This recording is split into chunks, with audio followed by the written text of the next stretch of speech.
What's going on, boys and girls? It's your boy, Keep It Mike. You listen to 102.9 Tape Deck. And today I got a special guest here, man. It's been long overdue. Before I get this show started, I want to give a shout out to my audience and my mom because for the people who do watch me, anytime I get the show started, I get like this funny little smirk and I can't stop smiling. And I get the people that watch me or follow me, every time they see me, they be like, yo, I could tell you're happy when you have a certain guest because you can't stop cheesy. And today is one of these examples.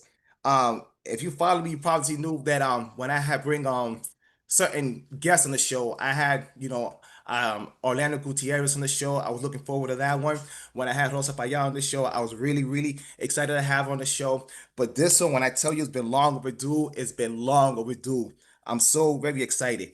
As you know, with my show, it's basically a hip hop show. But me being Cuban American, I always try to bring awareness with Cuba, but not only just the Cuban awareness I try to bring awareness from a Black Cuban perspective. And this young lady here, she's the example of what Black Cuban excellence is supposed to look like. And I'm gonna tell you right this, I've been following you before July 11th. We're talking about like since you were like in the Al Jazeera show. So I've been following you. She has a long list of accomplishments. You've seen her on MSNBC, you've seen her on Al Jazeera, Gloria Stefan's Red Table Talk, the video with Mark Lamar and Hill. She's written for the Washington Post. She's done NPR Weekend Sundays, and now she's rocking here at the Tape Deck in Boston. Ladies and gentlemen, I got Amalia Dache in the building. What's going on, friend? Listen, I am so excited to be here, Mike. I Yeah, am really excited because I respect so much of your inquiry into the Black Cuban experience, into the Cuban experience largely, but also bringing that racial lens. I'm also yeah, happy to hear that you cover hip hop, because I grew up yeah, in upstate New York, yeah, with 80s and 90s hip hop. And so yeah, that was a part of my knowledge system of as a young course. urban teen. Yeah, So I also think that's wonderful that you're also exploring the diaspora in music, but also related to our Cuban ancestry. We have a lot of important and well-known musicians that are reggaetoneros and do hip hop. So I love all of this thank you. diaspora love. Thank you. There's a lot of unsung Cuban rappers that's been like unspoken, unheard of, man. So I'm hoping, I try to get them on the show. I had him with Haldel. I know you're familiar with Haldel. Um, I'm not as familiar. I'm yeah, not as but I had him on familiar. my show, and he dropped a lot of gems. Anytime I need him for something, I also had it funky on the show. Whenever I need him, If he came Funky, through. okay, I'm familiar with He, Funky. yeah, he dropped a lot of gems when I came through, whatever the case may be. I'm trying to have more Cuban rappers on the show just for them to share their story and their experience.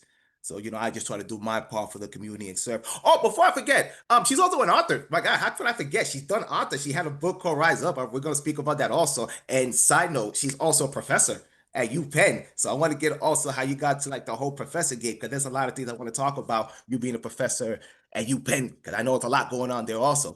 But welcome. Thank you. I know you got going on your busy schedule. So again, 100 thank yous. Yes, absolutely. You're welcome. You're welcome. It's a pleasure. I'm glad to be here. Yeah, so give my audience a brief introduction of who is Amalia. Who is Amalia? So interesting because my mom's visiting me right now. I live in Philadelphia. I'm a professor at UPenn, but I grew up in upstate New York. Even though I was a Marielita, I came to Cuba with my family in April 1980 as a 3-year-old. So I've been here for more than 4 decades. Hmm. And it's interesting because my mom doesn't call me Amalia because my first name is Amalia, but my middle name is Suleima. And Cubans, everyone has like a Sulaika, Sulema, Suleti. But I'm 4 decades in, and my father named Yeah, me Sulema, and that was my middle name. And so all of my like close family members call me Sule, but yeah, my professional colleagues and people who are like someone who I met like in my adult life usually call me Amalia. So when you said like, well, who is Amalia?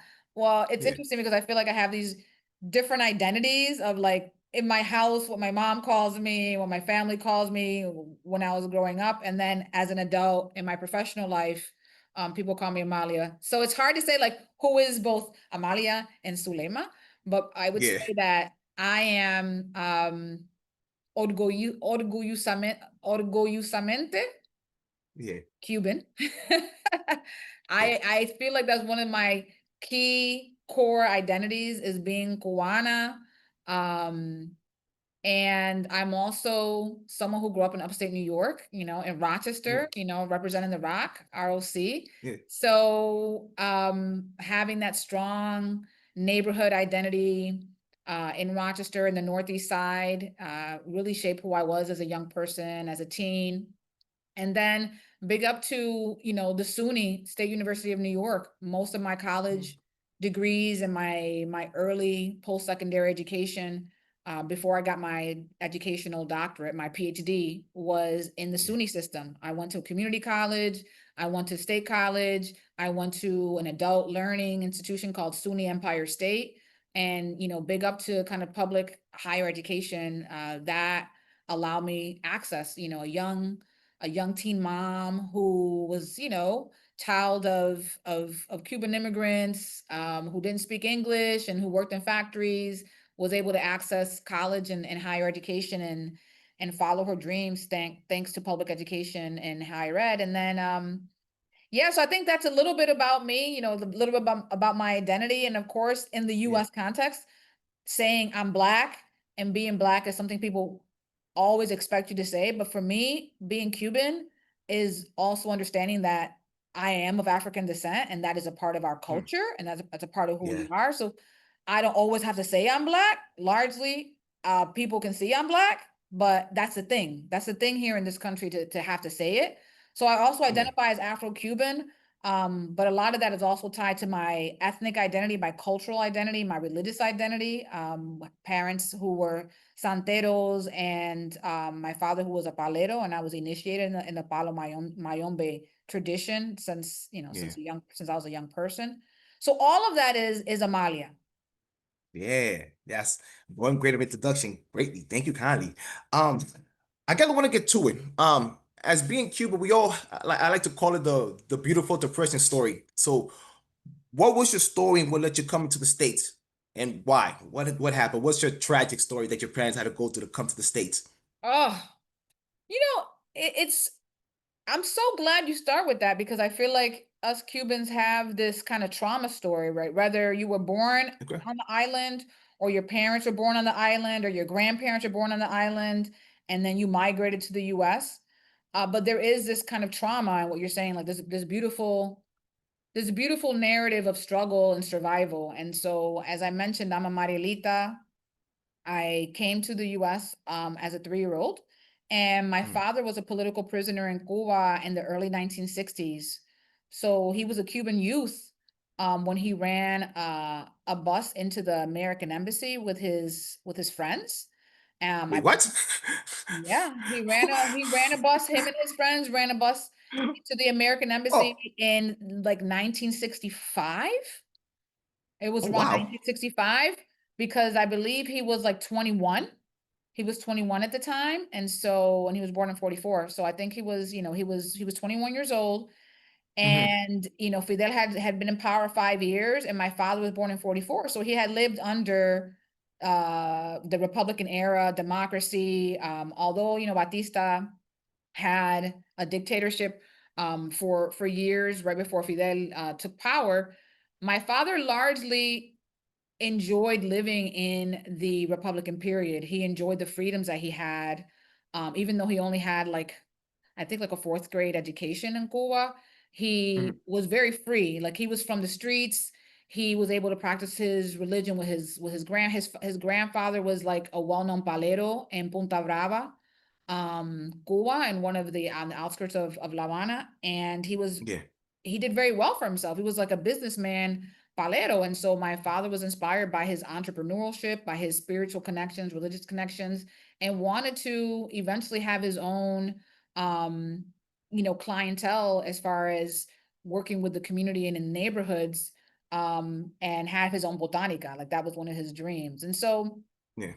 he was completely against the revolution, against the dictatorship, against not having freedoms, against having to be indoctrinated in schools and have to perform military service, and had to become a revolutionary. He was completely opposed to that. Again, he was 15 when he came into power. So he was an adolescent, he was a youth, and he was like, no, this is, because just imagine in the United States, right now at this day and age, as a 15-year-old, your whole entire life being shifted to totalitarian communism as a 15-year-old. You are not going to easily want that, no? And so him and his buddies decided to get a bus and escape Cuba in 1965. Ran a bus into the American embassy.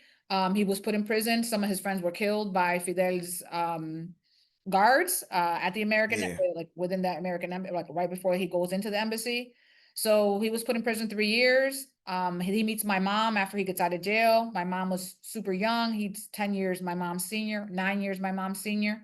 And was persecuted and surveilled in Cuba from 65 to 80. So about 15 years of being persecuted. Of course, him and my mom have me and my 2 older brothers in Cuba. He also has a son from a previous relationship.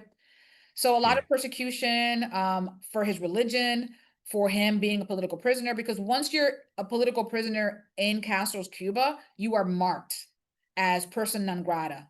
And so that was my father. And so in 80, when Peruvian embassy was taken over by another group of Cubans and the walls come down, my parents and I and my brothers, we went to the Peruvian embassy and lived through that tragedy. There was no food. There was bullets flying everywhere. My father had to fight people. We, suffered and struggled because of the chaos at the embassy. And then, of course, we boarded Mariel ships, and that was a tragedy as well because a lot of people died. A lot of ships sank. Fidel actually ordered the ships to be sunk. People don't realize that. And also los actos de repudio. My mother, her neighbors were trying to assault her because she was leaving, right? Because when you go from Peruvian embassy to Mariel, there was a time period in between where you had to actually go back home and people knew that you were trying to leave. And so your neighbors, el comité de los CDRs, they were basically trying to target my parents and do this act of repudio, which is acts of repudiation, which like throw eggs at them, go off on them, call them gusanos, all those types of things. And my mom was not having it. My dad was not having that. So they had to basically go off on people. And they didn't get abused like many others. And I don't know why that is. It could have been like the grace of God. It could have been the orishas. It could have been the los espíritus, but they were protected and no one harmed them physically directly.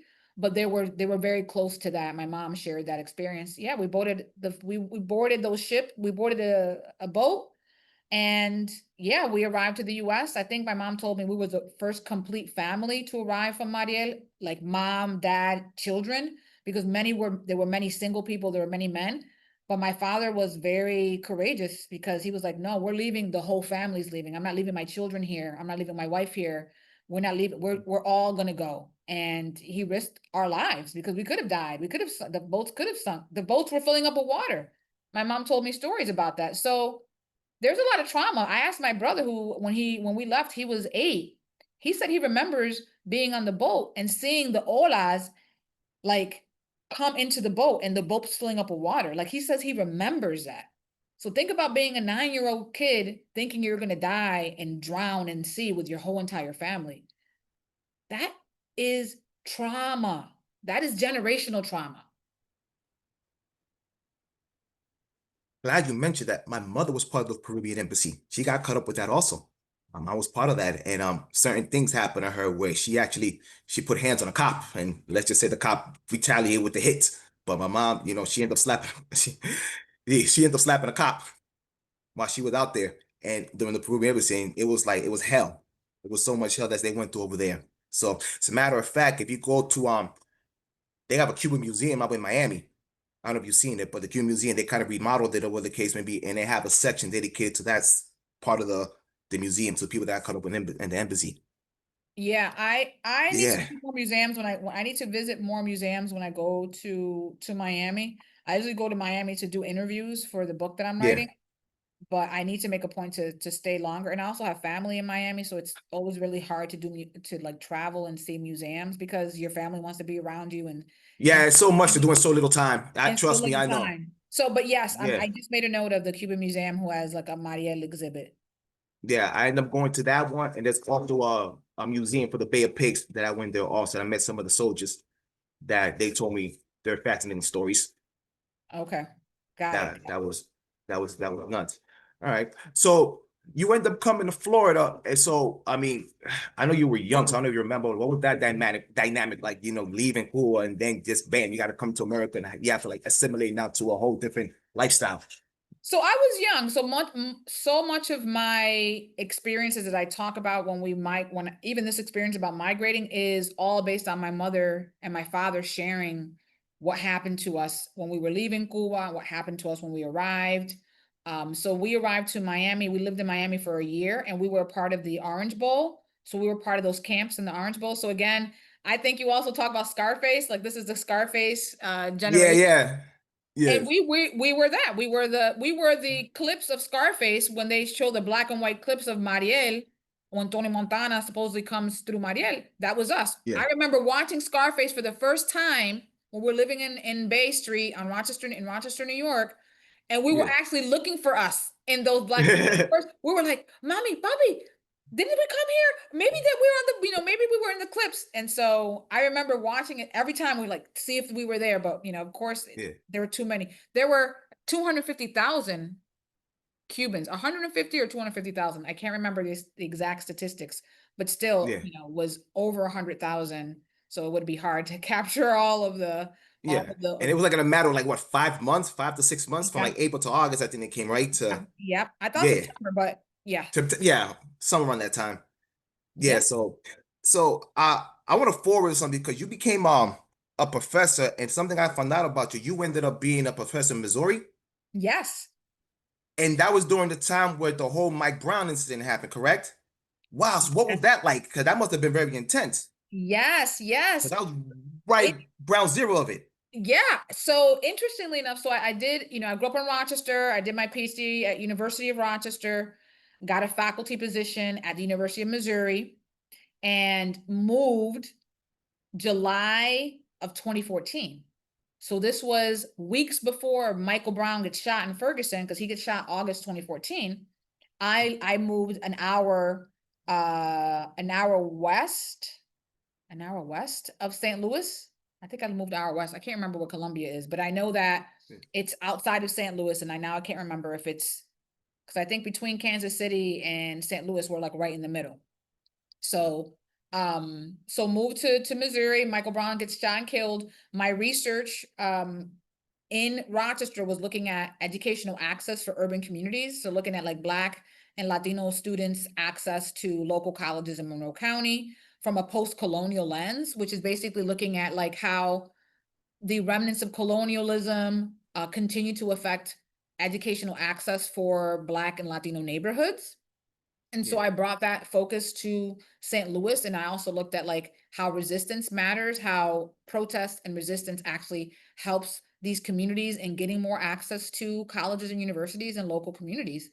And so at this time, it was like the height of the term white supremacy, and how basically white cops were killing Black children, young people. This was after Trayvon Martin. And so this was at like the pre-Black Lives Matter uprising. And of course, Mhm. Ferguson is actually the first time that Black Lives Matter as a kind of protest sign or sign of protest becomes popularized. It comes out of the Ferguson activism. But what I also learned in Ferguson is that Ferguson activists and the St. Louis community were doing activist oriented work in like labor for decades, in housing for decades. So this was not the first time the St. Louis community was up doing activist oriented organizing. They had a history of this since, of course, the civil rights movement, and of course during this time period. So I studied resistance movements, and I studied, post-colonial access. So I was interested in studying kind of like how activism influenced educational mobility.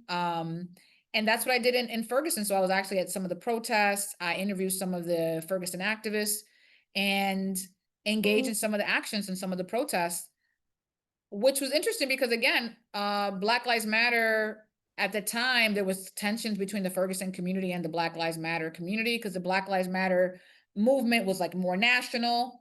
It wasn't local from the actual local youth and the local organizers. So there was tension. The locals weren't really aligned with Black Lives Matter nationally. They felt like the Black Lives Matter movement people were kind of creating a shadow on the local Ferguson activists, and also kind of co-opting the movement from the locals. And so there was definitely some tension there. And I wrote about that in some of the work that I did, my early articles on the tensions between the local movement and the national movement.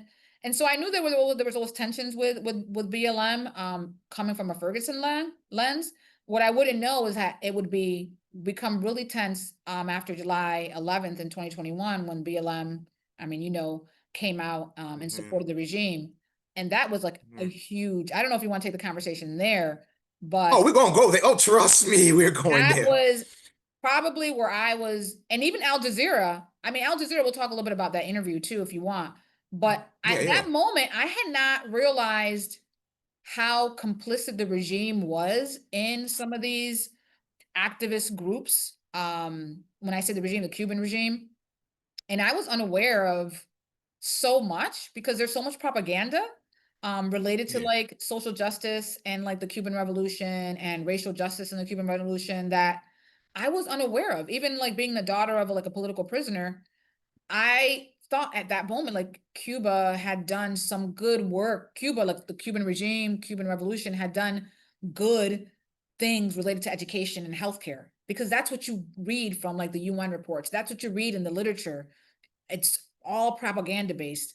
I didn't realize that then. So my Al Jazeera interview, I think, talks about how I like, so like I thought the Cuban regime did, the Cuban Revolution did some good things in education and healthcare. I had no I want idea. to get to that. I want to get to that. Yeah, I Yeah, want to get go to ahead, go ahead. that. No, okay. So now, if you want to finish up, go ahead. Go ahead. If you want to. No, so I was saying, so from Yeah. BLM, so I think these were really kind of watershed moments for me, was being in Ferguson, working on issues of racial justice on the ground with some of the Ferguson activists, interviewing Ferguson activists, understanding educational equity and kind of post-colonial struggle from that lens. And then, of course, doing research in Cuba and learning about the propaganda, learning about the infiltration of the Cuban intelligence into these radical, these more Black radical movements. And that really, that really kind of made things more clearer and made things more transparent, and made me understand better July 11th from the perspective of Afro-Cubans and Cubans on the ground, when I had done interviews in Cuba in 2018, after 2018, 2019, after I left Missouri and came to Philly. Yeah. Okay, so that's where I want to take it there with you, because this is when I started following you, and this is when I became a fan of your work. So I want to go back to 20, whatever year Castro, that was 2016 or whatever the case may be. Okay. The Al What year Jazeera Castro? interview? No, when Castro passed away. Castro passed away 2016. I want to Yeah, say, I think I can't remember. I can't remember. I tried to, yeah. I don't know. Yeah. Yeah. Anyway, It was around that during time. that time Yeah. during that time when he passed away, I went through a weird thing to the world of social media, because again, I guess us as Cuba, we had this weird disillusional thing that people understood our trauma, or they understood our pain, and they understood that we leaving because of this. But I saw this weird adoration and this weird thing that it happened when he passed away, particularly from the Black community, that he was like this revolutionary ally towards Black people, and he was like, against imperialism and colonialism. Like, yo, I'm like screaming on social media, yo, this is not it. And like, yo, this is, you're falling for the okie doke. And then it got to the point that people came after me, and I got accused of being this nutty Trump supporter, because the illusion that he painted was like, he came to save us. And I love Black people. And look what I did in Yeah. Africa. Look at my picture with Malcolm X. So I'm for y'all. And the thing about it is, I mean, we the community knew what was going on, but people that was outside of the community didn't know what's going on. So the perception was it was just white privileged Cubans and in Miami that was complaining. So because I know when he passed away, I saw all the videos on social media with all the Cubans and the Yeah. pan and the spoons and banging it out, whatever the case may be. So I'm trying to do my due diligence. So I only saw like 3 articles in regards of like Castro not being or who he was. And surprisingly enough, it was from like actual Black Americans that did the Yeah. due diligence. One Black Cuban, I think she was from Washington. I forgot her name, but I had little chats with her to Twitter. And then I saw you, and you were the only one that was there on Front Street that, just like you told me a few seconds ago, it was like, yeah, he was an evil person, but you at the same time you try to find a balance that he did some decent things, but at the same time he did some messed up things. So a lot of, I mean, after 2021, it became a whole different animal because we all were able to go out on the street and everybody saw what happened. But it was this thing, okay, he's not he was a terrible human being, but at the same time, he did something that was decent. And even my mother had this kind of thing because she was also so detached with Cuba Mm-hmm. that it was like, take the good with the bad. Mm-hmm. And the only thing that kept coming to my mind was my grandfather, because my mother never told me what happened. My grandfather got me into details of what really happened to like the whole family, because he was the only one that was not afraid to tell me his story. He was like, look, this happened to me in Cuba. I got beaten by the cops. I became a political prisoner. He showed me his scars. So he's the first one that kept coming to my mind. So I mean, I'm just saying that to say that when I started following you, that was in 2016, because you were the only Black Cuban that was actually telling it how it was. So thank you. That was pretty much what I was trying to say on that. So can I add to that that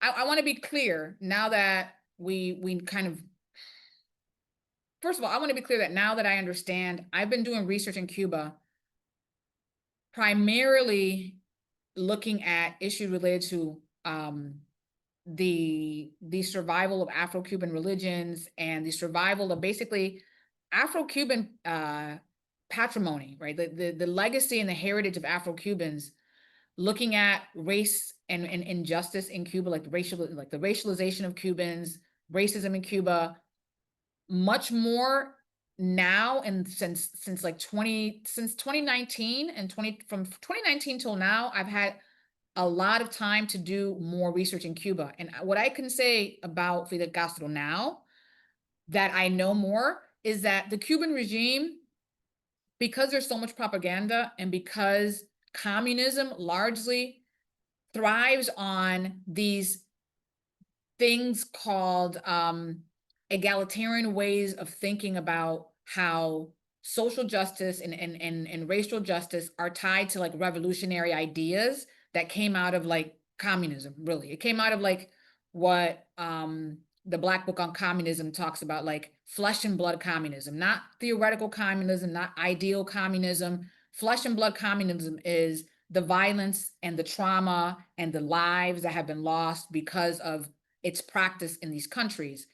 And what I've noticed is that Fidel Castro and Che Guevara, they're in this imagination, this kind of communist imagination, like Lenin, like Stalin, Mao, all of these revolutionaries, and especially Fidel and Che in Latin America, were seen as idols. And there's still remnants of seeing them as maybe they weren't so bad. But if we think about them in relation to Hitler, right? If we think about how when the Nazi Party takes over and when they take power, before that, the people thought that Hitler had some good ideas. And I actually heard that there was some economic policies that Hitler put in place that actually made Germany better. So I don't think we would ever in the modern world say that Hitler did something good. No. And I Yeah. think it's the same thing with Fidel. I think people try to rationalize his policies because it's unfathomable to think that this evil person applied policies that were all evil.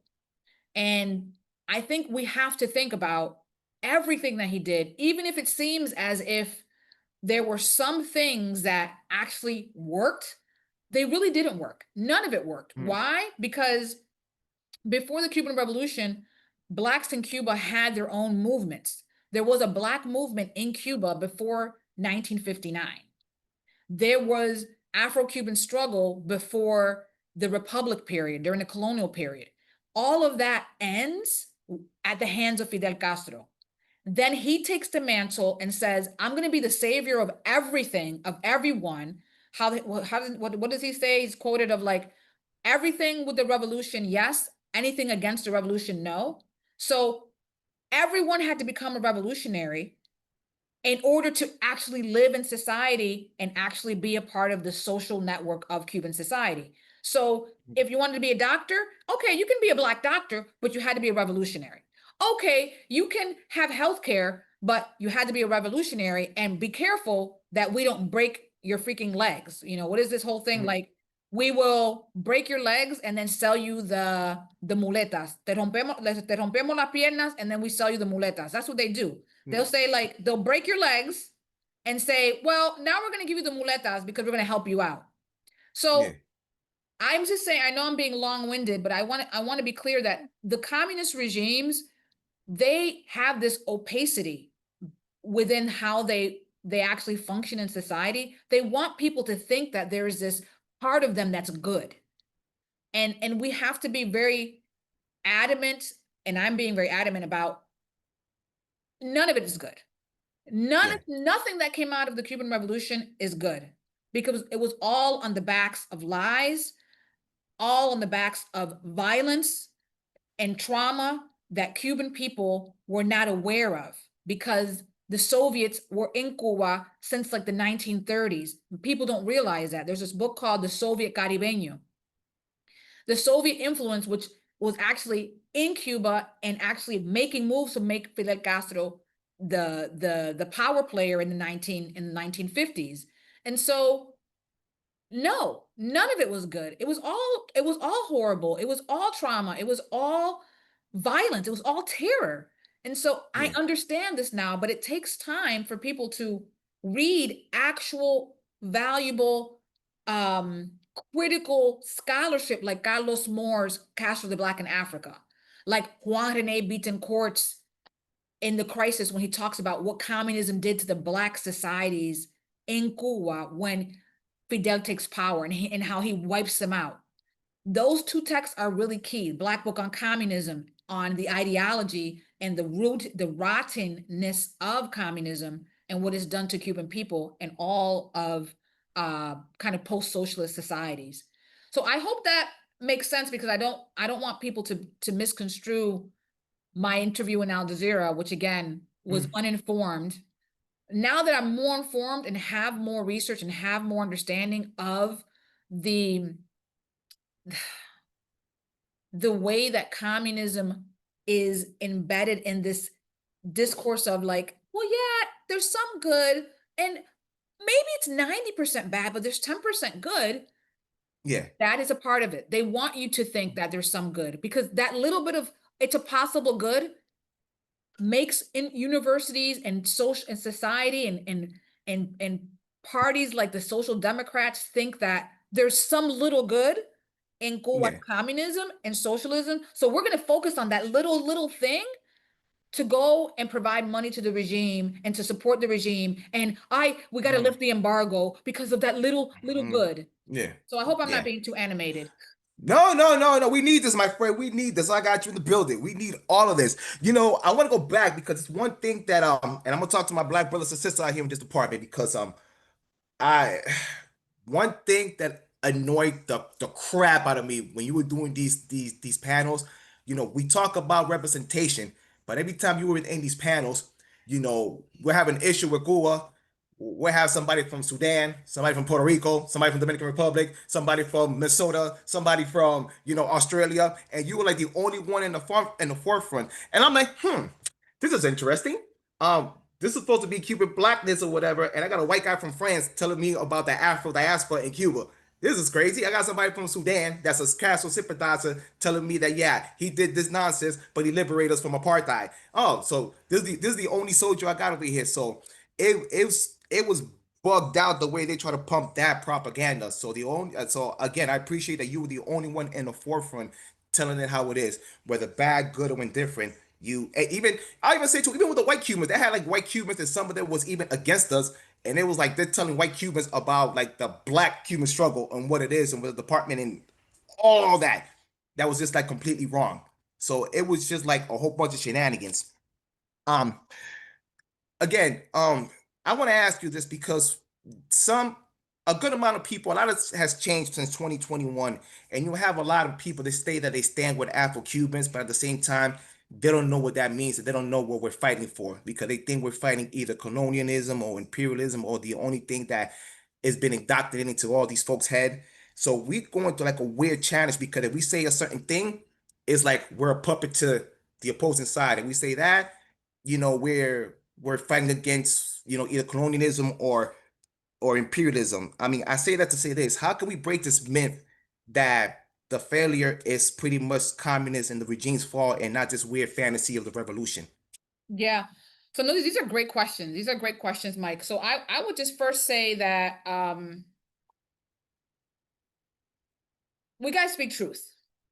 Mhm. And I've realized that I have been as authentic as I can possibly be about how propaganda influences your opinions, right? Because we don't know that the propaganda is actually baked into scholarship and UN reports. You don't realize when you look at the health statistics of Cuba and the educational statistics of Cuba that those numbers have been doctored within the Cuban regime before they go out to the UN or UNESCO, right? And so you don't know those things when you're just first doing research in Cuba. You Yeah. believe the research, which is again twisted and manipulated on the island before it even comes out into the external world. And so I would say that this kind of colonial, kind of post-colonial critique, which again, I'm a scholar of post-colonialism. I've been studying post-colonialism since 2009, since I became a doctoral student. And even before that, when I did my master's thesis on post-colonialism and Cuban women writers, looking at the Black and Mulata characters and their experiences in Cuban American women writers, I understand resistance from the perspective of a colonial scaffolding. Now, people have to remember, now I want your viewers to remember this. Cuba, Cuban Revolution right now, the Cuban Revolution in Cuba is colonialism. People have to understand that the Soviet experience and the Soviet influence and the continuing Soviet policies and programming that's tied to that the Soviet communist experience is still in Cuba. They may call it Fidelismo, they may call it Revolución, but the Soviet experience related to communism, which is again flesh and blood communism, not the Mhm. theories of Marx. And some people say communism came during like before Jesus, that Jesus was a communist. They say all kinds of Yeah. crazy cuckoo things. Yeah.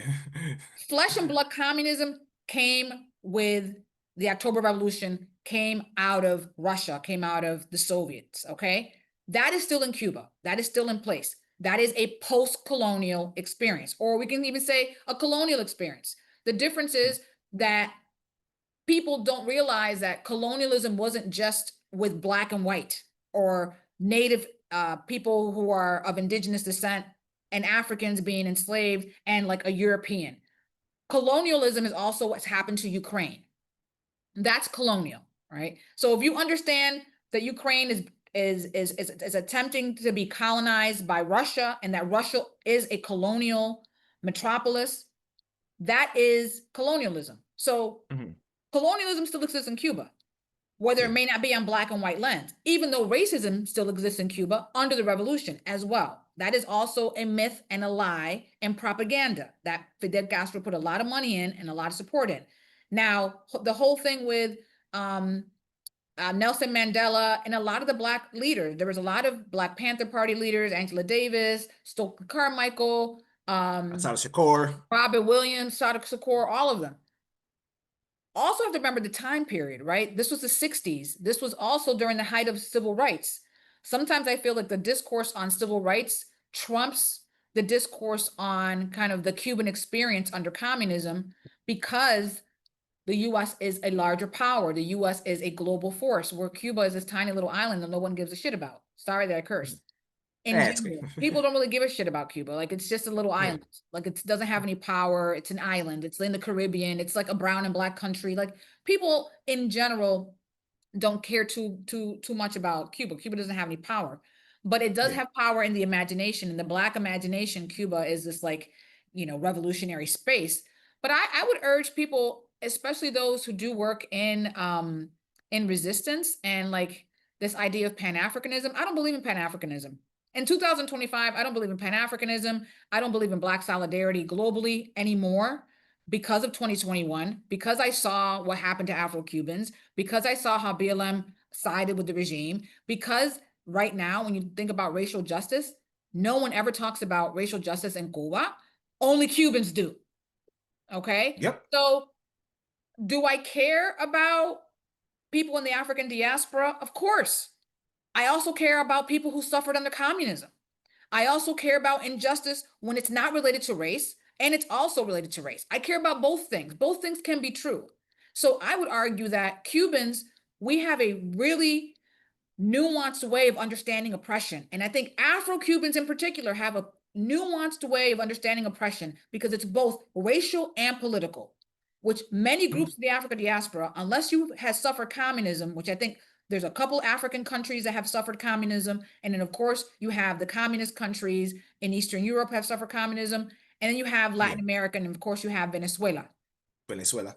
Yeah. These And are the Nicaragua. people, Yeah. those are people who I think that have a very similar understanding of the clause of communism and the clause of issues of ethnic erasure and identity that are also tied to race and racism. It's interesting you say that because I want to share a quick story real quick. 2022, it was a year right after the whole July 11th movement, and we had something going on in Boston, and we were trying to do something to commemorate the uprising in Cuba. We don't have too many Cubans out here in Boston, but the little that we have, we show out. And then we had some intel and they planned it. They secretly planned this. The day that we had our anniversary to commemorate the people that went through it on July 11th, they had a meeting on City Hall, and we found out we had people from the Cuban dictatorship talking to people from City Hall to try to have a vote to have a resolution to uplift the embargo. And then I found out that one of the main forces behind that was an Afro-Latina, a Dominican, that, and she doesn't even call herself a Democrat. She declares herself a full-blown socialist. And we found out that they did that. And they had that meeting, and then they had the vote 2 days later. So us, the Cuban community, we go out there, just to confront the lady and try to have our say.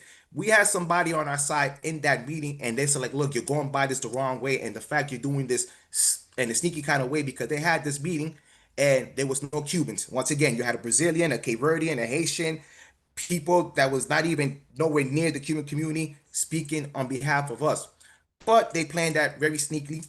And we had the event, and 2 days later in Boston, they were celebrating what were they had? They were celebrating something called African Women's Day.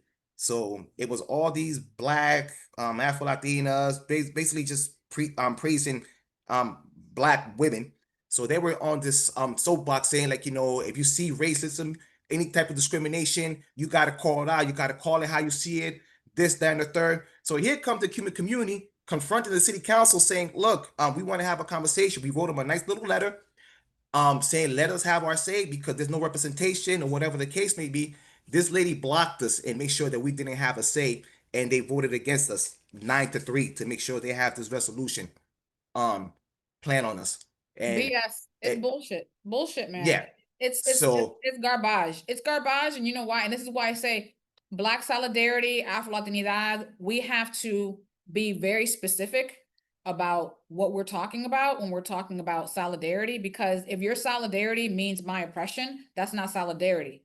If you don't talk about it. understand, if you don't Talk about it. understand what Black Yeah. women in Cuba go through, if you don't understand what women in Cuba go through under totalitarianism, don't come and say anything about anything having to do with my race. If you don't understand what's Mm-hmm. happening to me intersectionally, right? We can't just use intersectionality when it's convenient Yep. and when we're scared because we're ignorant and we don't know any better.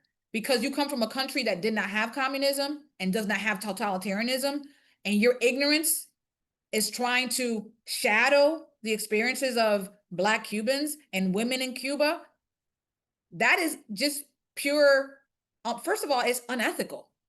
It's Yeah. immoral. Mhm. It's immoral. You're immoral. You're an immoral person. Yeah. And No, I call it like that. And again, I think I got to speak my truth, and I got to speak the truth based on the research that I've done in Cuba of Cubans, largely of African descent, but of Cubans who were not of African descent. Which is really interesting because most Cubans have a lot of African descent in their grandparents. There's so much mixing in Cuba you don't know. But I would just say, like, Yeah. phenotypically, people of African descent, but people who are not phenotypically of African descent are very correlated when it comes to their experiences of oppression. Very, very correlated. When talking about their repression and violence that they face under the regime. And so that Yeah. is really important that people globally, again, I'm not just talking about people across racial lines that look like us. I'm talking about people who have experienced oppression globally, Yeah. understand what's happening in Cuba. Even if you don't come to our marches, even if you don't follow us on social media, Cubans don't shut our mouth. We do not shut our mouth. Nosotros no tenemos pelo en la lengua. That's what I preach Yeah. about Cubans. We don't shut our mouth. We are going to talk. You're not going to shut us down because guess what? We come from a society since 1959 for 66 years where freedom of expression does not exist. So I'll be Yeah. damned if anybody, voting, not voting, will shut the voice of the Cuban people. You will not shut us down. You're not going to like us. We're annoying. We know that. And you will not keep us silent. Yeah. Yeah, listen. Ever since, let me tell you something. Ever since November, we have been the most hated, the most disliked, the most. We're not messing with y'all right now because y'all on some BS. And you know what we gotta say? F off. That's what I'm gonna say right now. F off. The thing, and F this is off. the We thing. ain't trying to hear y'all. I listen. Politically, I understand people are mad at Cubans politically, but be mad at the Venezuelans too, and be mad at the Puerto Ricans too, because guess what? Latinos in general vote in a way that doesn't always align with the Democratic Party and tends to align with more conservative policy. I will Yeah, consider myself more independent. I tend to yeah, lean more to the Democrats, but yeah, I'm a registered Democrat in Philadelphia, in Pennsylvania. yeah, But I can tell you that right now, we have to allow people to be free enough to speak their mind, and we can't yeah, self-censor. yeah. People have to respect other people's opinions, and Yes. people have to have a dialogue with people that don't agree with them. Like you have Yeah, to. Like you cannot silo yourself in and think you're going to just navel gaze and preach to the choir. You have to talk across party lines. You have to talk across issues of policy. We want to conserve our democracy in this country. We want to preserve, our constitution. We want to preserve our rights, our human rights. But we all have to understand that we are coming from different places of origins, of experiences, and we need to bond across difference. And that means it may be a political issue, it may be a policy issue, it may be education, it may be employment, it may be health. But we have to talk across party lines, and we can't cancel each other, and we can't silence each other, and we can't say, yo no voy a hablar con eso porque they're Cubans. I've heard some yeah. horrendous things that Listen. our own Latin American people have said to Cuban students on this campus. Oh, I heard you're Cuban. Oh, you're Cuban? You're I don't want to talk to you because you're most likely a Trump supporter. You meet someone for the first time and tell them because you're Cuban, you're not going to talk to them because you're a Trump supporter. You don't even know if that person's a Trump supporter. Maybe someone Yo, in your family is, but if you're on a college campus, most likely they're not. Most likely they're progressive because typically on college campuses, students are more progressive. I'm So gonna why get to that. would you just come at somebody, a young student like that? Why would you just come at them saying, I'm not going to be your friend because you're Cuban? And then again, what I said before, when it comes to issues of justice in Cuba, typically those who are on the ground with us are people who have experienced communism. Sometimes people who have experienced racism are there, but it's not in the grand majority. So I don't expect people who don't have our identity to understand, but I'm calling for people to understand more of the totalitarian experience of Cubans across racial lines, to understand what we're going through so that you can be more informed, so you can grow, so your mind can grow. Yeah. I'm glad you mentioned that because I had a friend of mine on the show and she's a professor. She has a book out called Property of the Revolution. Her name is Anna, and she's a professor. And she told me the stories how she was in college and she had to deal with propagandas. Being a this is talking about 70s, 80s. She was in college and she talked about the propaganda that these colleges had to feed to her, and she was like on the hard defensive of like, look, this is what happened. You're telling lies and you're not really giving up the full story and the full concept. And what happened is you had these professors going to Cuba, seeing the bright side and the happy side of it, and then coming to these colleges feeding these propaganda. And they had like, the mud being thrown at her. And she was like 18, 19 years old. She's going back to the school now with this book promoting it. So she's feeling though she's gonna go back there with the last laugh because her book is doing very well right now. But I, I'm gonna pick I, it I up. I had wrote it a down. I wrote it down. yeah, I'll look. I didn't know about it, so I'll look into it for sure. Hopefully yeah, this week. yeah, Property of the Revolution, phenomenal book. I have to ask you this because I asked her the same thing. What are the weird challenges and dynamics you have to deal with being a professor? Because I know, because I went to college myself, they teach a lot of liberal, progressive things to the point that they claim to be these freedom fighters, but then the thing that they fight for, they don't have an understanding of what they're fighting for, and then you have these folks that claim they're the understanding folks. We want to hear your struggle, your pain. We want to be an ally. And then once we try to school them, they just straight like dismiss you. And they're so invested in this lie that being taught to them because my mother told me this too. If you hear the podcast, my guy who gave her the interview, it was so funny. I'm sorry, I have to. I'm getting back in full circle, You're but fine. he told the story because he was the one that tricked her to do the interview. Like he told her everything she told her everything what happened, and to the point he got so emotional that he apologized to her because my guy, we all went to college, so in our mind we thinking like you're young, so you're being revolutionary, you want to fight the good fight, you want to talk about racism, you want to talk about immigrate, whatever the case, because you're young and you got all this like fire in your heart when you're young. But then he tells you the story how he was coming from, I think it was Dominican Republic, and he had a Che Guevara shirt. And we had a Che Guevara shirt, like he got pulled over. He got stopped by we got the security. This was during the time when 9/11 hit, so everything was very intense coming from the airport. So they pulled him over. They thought he was a communist. They thought he was down with some kind of like revolutionary crew. And it was just him rocking the shirt because he thought it was dope.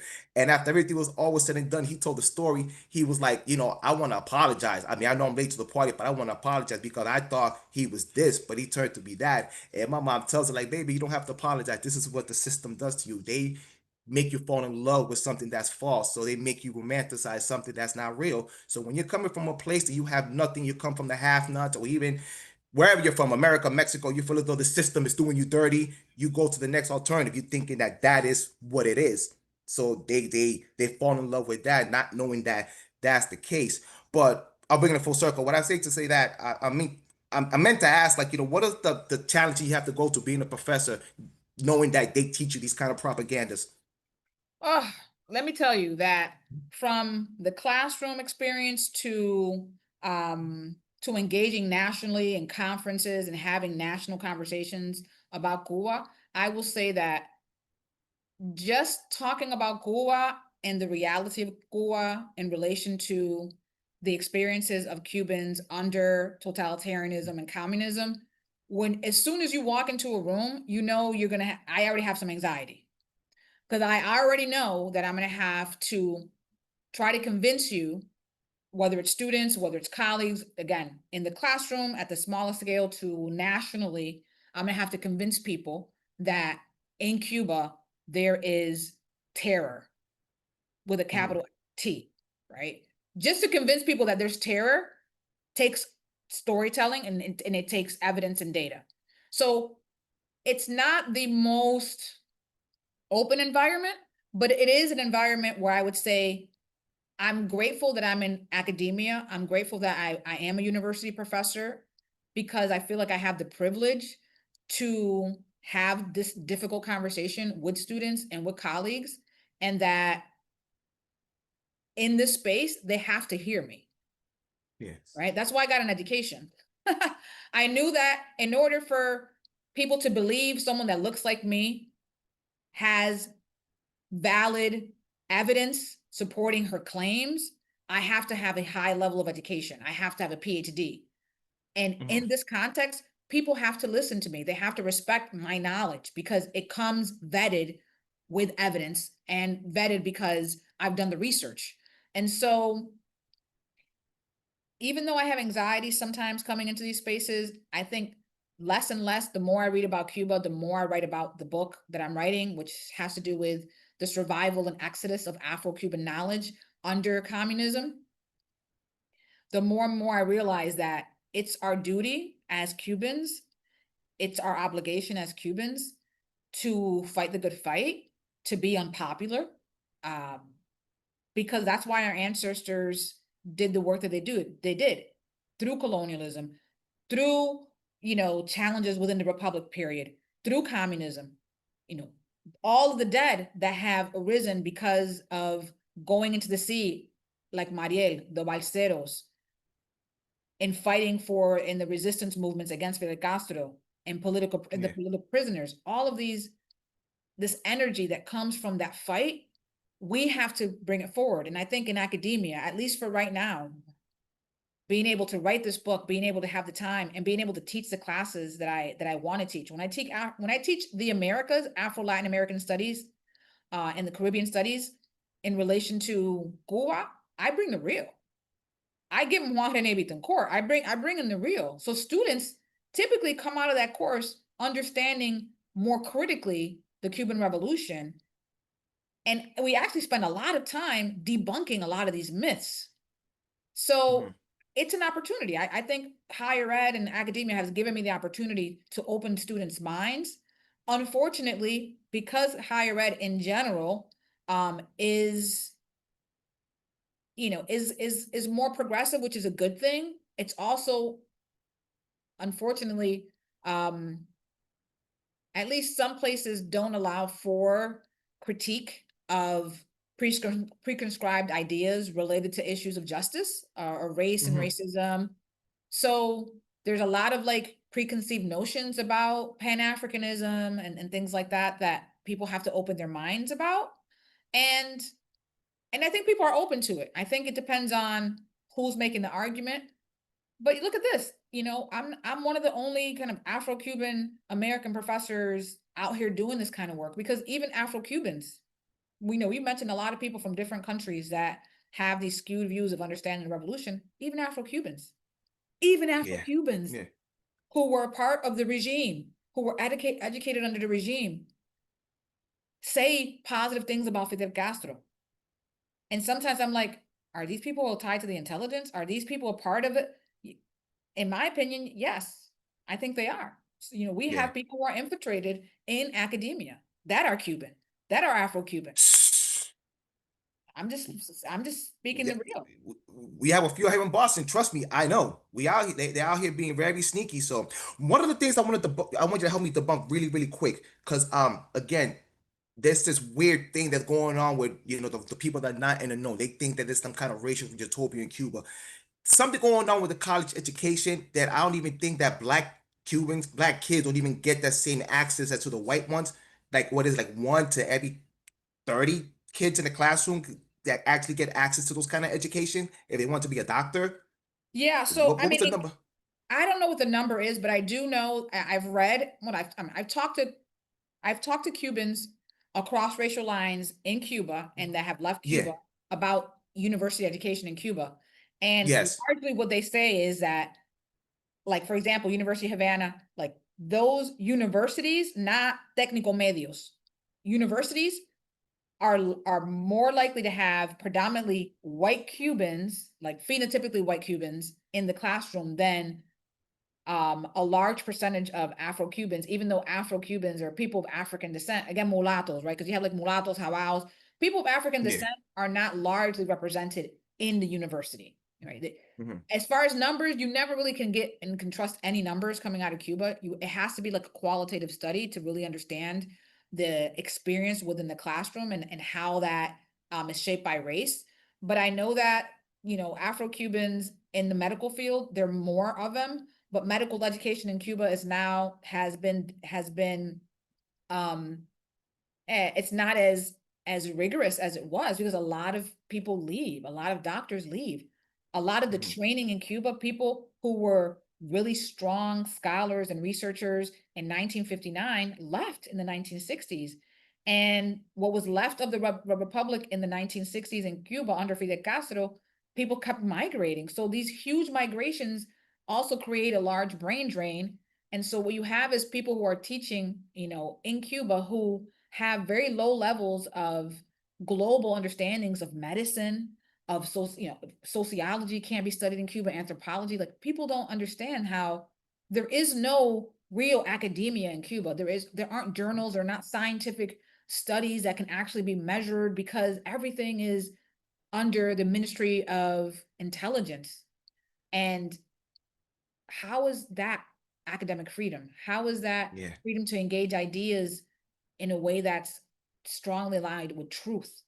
So not only are there less Cubans in universities, less Cubans of African descent, visible African descent in university studies, when they're in university studies, the quality of their education is suspect because of so much brain drain in Cuba.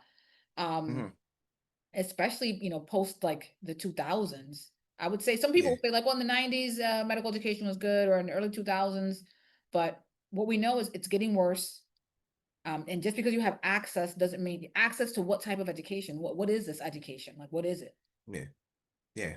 No, and it's insane. I mean, my father's still sending out like pillows and sheets to his family on the hospital because they have like short supplies out there. So it's ridiculous.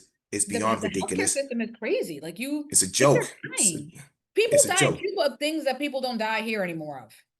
Yeah, yeah. So another thing too, I want to debunk because this thing that with us, at least with Black humor, this is nothing new to us. So July 11th is nothing new to us. I found out through you that we had a lot of like a lot of Black organizations that I didn't even know. What we had like 300 or 400 to that extent that we had. Up to, so Carlos Moore in Castro the Blacks in Africa, his book Yeah, talks about basically the Black experience under Castro's Cuba. He talked about Black societies, sociedades negras, sociedades de yeah, negros o sociedades negras. These came yeah. out of the Cabildo experience, which were ethnic associations that existed during the colonial period. There was Hmm. 500 Black societies across Cuba before 1961. And Wow. Juan Rene Bittencourt was the leader of Black societies. And he's the one who writes to Black North Americans in 1961 about the co-option and the banning of Black societies by Fidel. There was 500 that they got rid of all of them. So think about Buena Vista Social Wow. Club. Buena Vista Social Club Yeah, was one of these societies. yeah. Club. And those artists were around during the Republic period. And then when Fidel Castro comes in, it's no longer a society, but they still hang out and play music. Yeah. Think about that. That one society that's super popular now, there's a Broadway show, which I'm going to. Thank God, the first Yeah. Broadway show. I mean, I have to be there. I'm taking my mom. Yeah. I'm trying to go there in August. That show is based off a society that was a part of 499 other societies that no longer exist in Cuba. But why does no one talk about this erasure? This is our patrimony as Cuban people. And we talk about the music. We want the music. We want Celia Cruz for her music. We want Celia Cruz as an Afro-Cuban. But we don't want Celia Cruz when she talks about Fidel Castro and how she was not able to bury her own mother in Cuba because he Hmm. banned her from returning Hmm. and exiled a Black Cuban woman. Hmm. We don't want to hear that from Celia Cruz because it's against our politics related to, racial justice globally, or Black solidarity, or Pan-Africanism. Es una It's mierda. like, yeah, it's like they want our rhythms, but they don't want our blues. Pretty much. That's right. They I want our rhythm, but they don't want our blues. So, all That's right. right, I love it. I won't hold you up on Sasha. I know you got a lot going on, so we're gonna almost It's wrap a this. good way to end. I like how you ended it. You wrapped it up nice with Yeah, that. yeah, you're about to wrap it up. So just a couple of more questions before I get you out of here. I always ask Cubans, man, the impact of, I always ask people, I was actually, to my surprise, I was actually in Florida when that hit. Where were you when July 11th hit? And When what's your July 11th immediate, hit, your immediate response? I was I was home. It was summertime. I was home, and I was doing, yeah, research. I was doing research. I was home. Yeah. And your I immediate was Twitter. I reaction? was on Twitter, and I was on Yeah. Twitter, and I remember I didn't sleep that whole night or the next night. Yeah. Um, I was very low on sleep, super like very hype, very emotional. Because I was like, whoa, what's gonna happen? Like what's gonna happen, you know? And then Hmm. I went to Twitter and started tweeting about, I remember this specifically. I was following Democracy Now!, the New York Times, a lot of progressive newspapers. I was following them, and I was like, day one, I didn't see anyone talk about what was happening in Cuba. I was like, Hmm. okay. So that was July 11th. Okay, July 12th, I was like, no one's talking about what's happening. And I think like July 13th, I was like, what is really going on? Why is none of the more progressive media that I follow on Twitter saying anything about the Cuban experience right now, the activism, the protest that's coming out of Cuba? Why aren't anyone who had talked about issues of racial justice and solidarity talking about what's happening to Afro-Cubans? Because remember, Patria Vida hadn't been out since like January. And so Yeah. Afro-Cubans were a part of kind of leading the voice on Patria Vida.